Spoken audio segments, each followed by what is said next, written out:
कमल करगहि कमल बनी कमल करगहि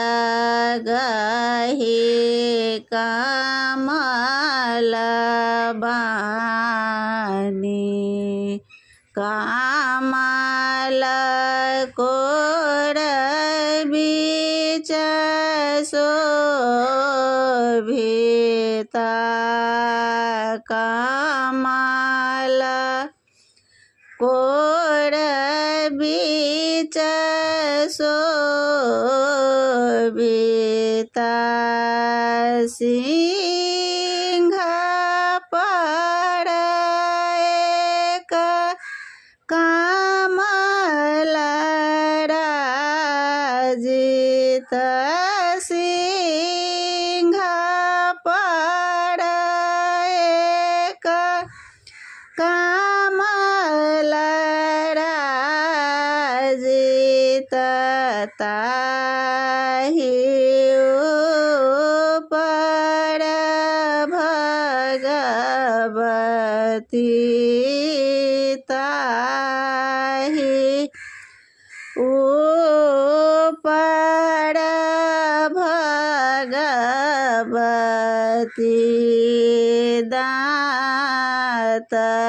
खट खट जीव लह लह दाँत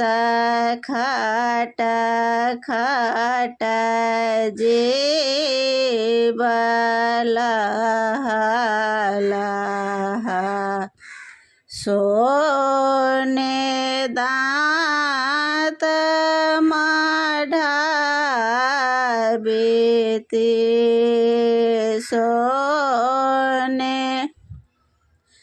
दाँत मढ़ाबीती असुर धाये धाये खपर भरी भरी असुर धाये धाये खपर भरी भरी सोनीत पीवत माता कालिका सोनीत पीवती माँ कालिका हे माता पति के इहो निवारणा हे माता पति के इहो निवारण नाम थिक देवी कुमारी का नाम थिक कुमारी का कमल